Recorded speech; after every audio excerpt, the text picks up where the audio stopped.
अस्सलाम वालेकुम। Grip on take के एक और व्लॉग में आपको खुशामदीद कहता हूँ। उम्मीद करता हूँ कि आप लोग बिल्कुल ठीक ठाक होंगे। आज का जो हमारा टॉपिक है वो है इंसर्ट बेरिंग्स। आमतौर पर इनको यूसी बेरिंग भी कहा जाता है। काफ़ी सारे लोग मुझसे क्वेश्चन पूछते हैं कि यूसी बेरिंग को हम किस तरीके से डिमांड करें, या इनके जो डेजिग्नेशन सिस्टम होता है वो दूसरों से थोड़ा सा चेंज होता है, तो इसके बारे में भी एक वीडियो बना दें। तो आज का जो मेरा मेन टॉपिक होगा वो ये है कि यूसी बेरिंग के एडवांटेजेस क्या होते हैं, इनकी टाइप्स कौन कौन सी होती हैं, और इनकी ऑर्डरिंग इन्फॉर्मेशन क्या होती है। तो ये सारी चीज़ें हम आज की वीडियो में डिस्कस करने वाले हैं। अगर आपने अभी तक मेरे चैनल को सब्सक्राइब नहीं किया तो प्लीज़ मेरे चैनल को सब्सक्राइब ज़रूर कर लीजिएगा।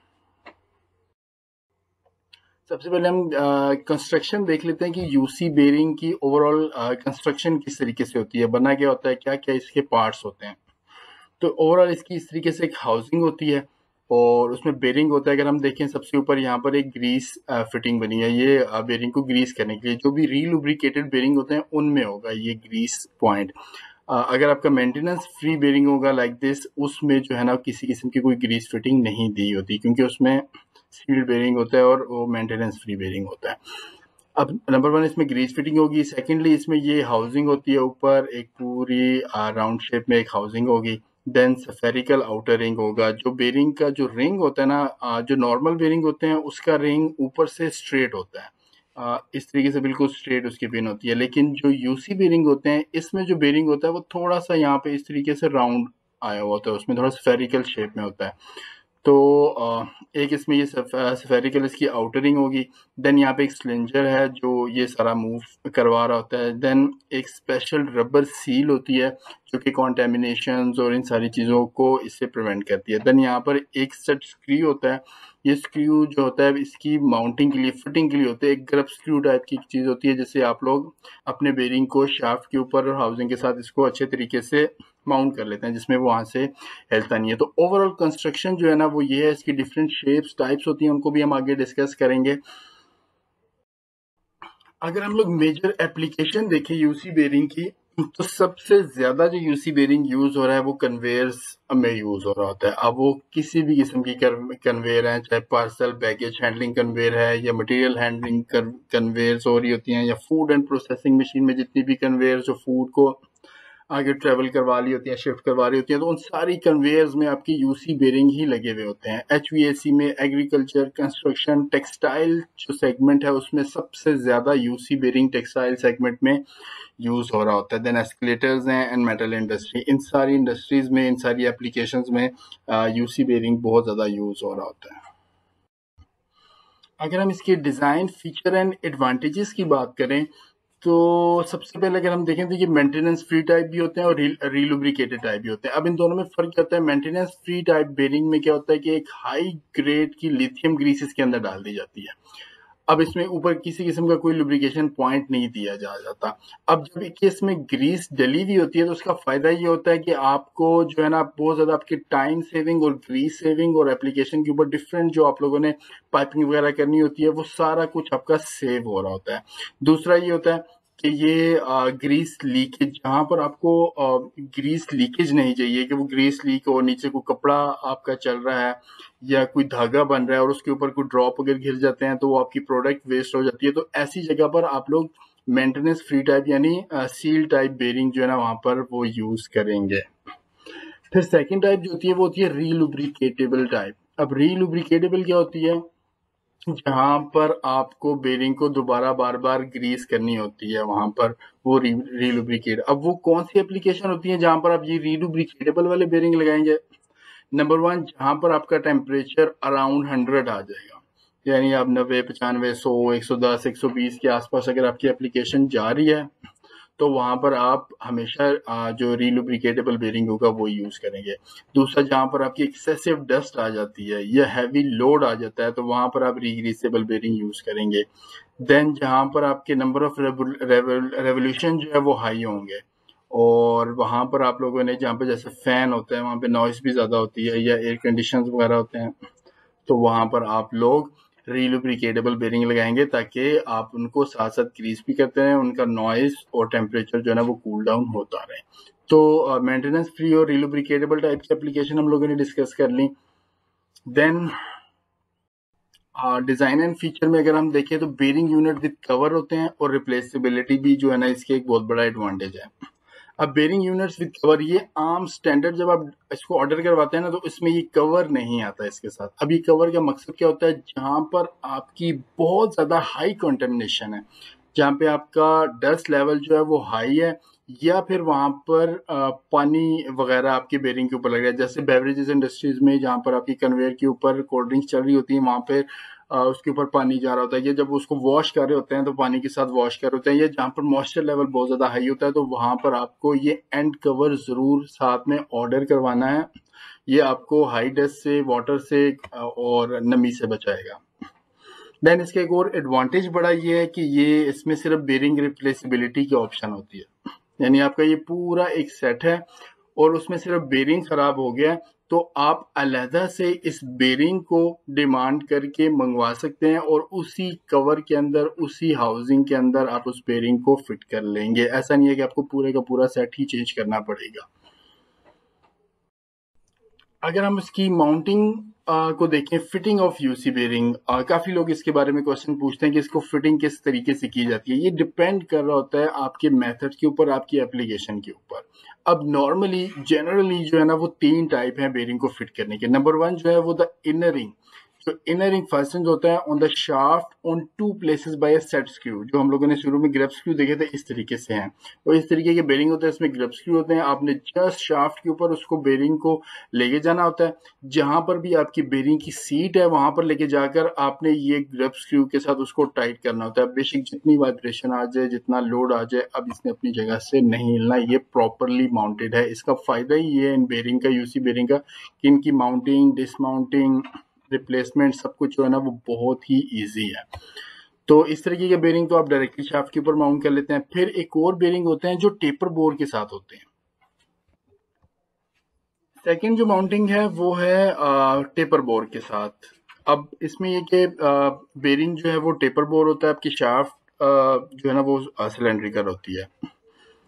इसमें बेरिंग आपका स्लीव के ऊपर आता है, एंड देन आप उस स्लीव को शाफ्ट के ऊपर लेके जाते हैं, एंड शाफ्ट के ऊपर उसके बाद उसके पीछे इसकी लॉक वॉशर लगती है, देन लॉक नट होता है।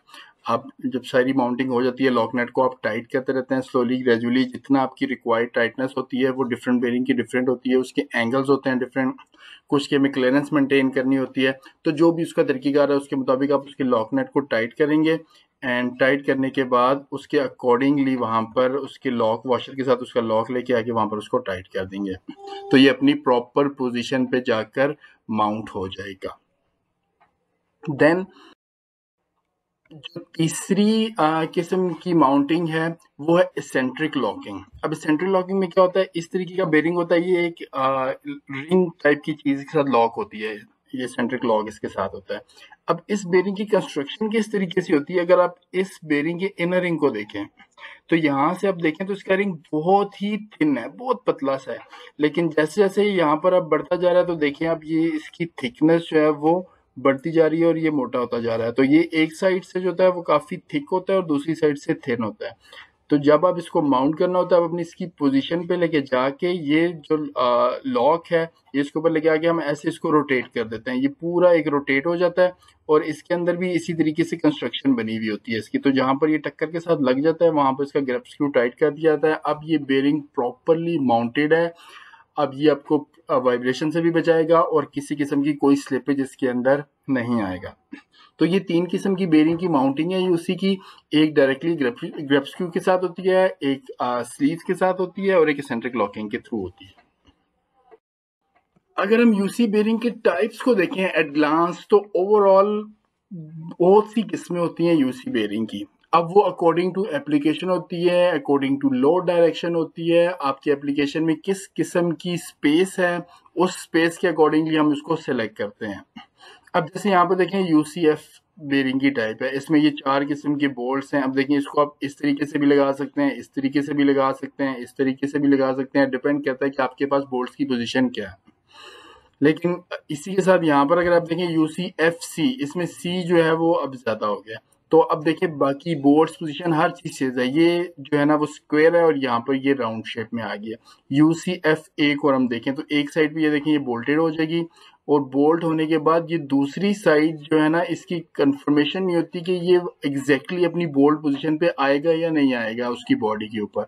तो जब वो सारी फिक्सिंग होती है तो इसमें से कोई भी जगह जो है ना वो उसके बोल्ट के करीब, लेट से ये वाली जगह आ गई तो यहाँ पर बोल्ट कर दिया जाता है, या ये जगह आ गई या ये जगह आ गई, वहां पर उसको बोल्ट कर दिया जाता है, बोल्ट कर दिया जाता है।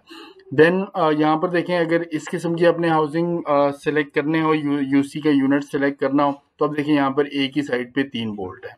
अगर आपकी जो मशीन है उसकी बॉडी में इस साइड पे कोई स्पेस अवेलेबल नहीं होती, बिल्कुल एंड आ जाता है, तो अगर यहाँ पर ये इस साइड भी एक यहाँ पे बनी होती है, बोर्ड लगा होता है, तो आप उसको माउंट ना कर सकते, तो उस जगह पे ये है। इसी तरह so on and so fourth, ये डिफरेंट किस्म की टाइप है। यूसीपी सबसे फेमस जो है वो यूसीपी किस्म का यूनिट है, बहुत ज़्यादा यूज़ होता है। तो ये सारे आप लोग अकॉर्डिंग टू एप्लीकेशन जो है वो सिलेक्ट कर सकते हैं। अगर हम इसकी ऑर्डरिंग इन्फॉर्मेशन को देखें तो ये बहुत इंटरेस्टिंग है। अब हमने जब इसको ऑर्डर करवाना है तो वो किस तरीके से ऑर्डर करना है। बेरिंग यूनिट पार्ट नंबर, अब ये देखें यूसी, अब यूसी जो है वो बेरिंग टाइप है, पी जो है ना वो इसमें हाउसिंग की टाइप होती है, यूसीपी। अब यूसीपी अगर आप करवाएंगे तो आपकी हाउसिंग टाइप जो है ना वो पिलो ब्लॉक वाली आ जाएगी। यूसी एफ करवाएंगे तो वो 4 बोल्ट वाली, यूसी एफ सी करवाएंगे तो वो राउंड शेप आ जाएगी।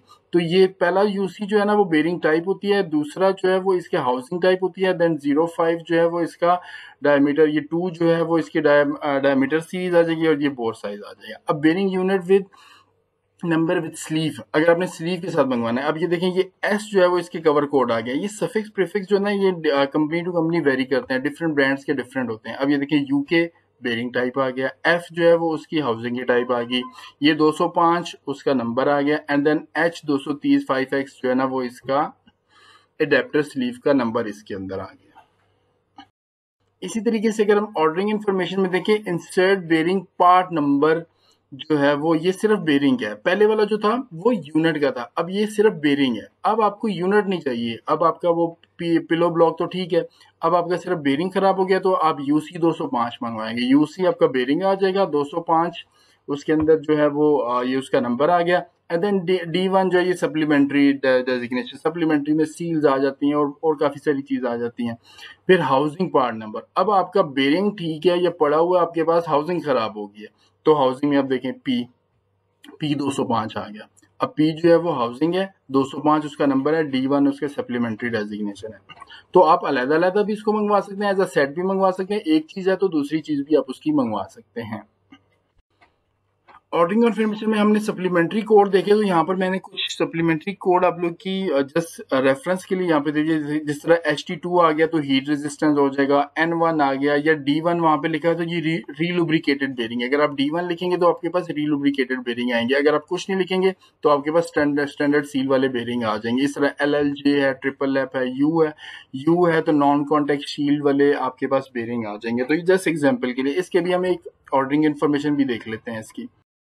अगर हम इसकी डेजिग्नेशन को देखें तो ये देखिए यूसी आपका bearing type, P pillow block, 2 जो है वो आपका डायमीटर सीरीज आ गया, 2 3 भी हो सकता है, 305 भी हो सकता है। 300 जो 3 है वो हाई लोड वाले होते हैं और 2 जो है वो नॉर्मल टू मीडियम लोड वाले होते हैं। देन 05 बोर्ड डायमीटर आ गया, D1 रीलुब्रिकेटेड टाइप आ गया, LLJ बेरिंग सील कोड आ गया ये उसका। तो ओवरऑल आप इस तरीके से अपने बेरिंग्स को डिमांड करवा सकते हैं, प्रॉपर तरीके से यूज कर सकते हैं। एडवांटेजेस डिसएडवांटेजेस सब कुछ हम लोगों ने इसका यहाँ पर देख लिया। Well, thank you very much. अगर आपको मेरी वीडियो पसंद आई है तो प्लीज़ आपने मेरी वीडियो को सब्सक्राइब ज़रूर करना है, लाइक भी करना है, कमेंट करके भी मुझे बताना है कि वीडियो कैसी लगी, एंड अपने फ्रेंड्स एंड कलीग्स के साथ इसको शेयर भी ज़रूर कर लीजिएगा। Thank you very much. अगली वीडियो में आपसे मुलाकात होगी, अपना ख्याल रखिएगा। अल्लाह हाफिज़।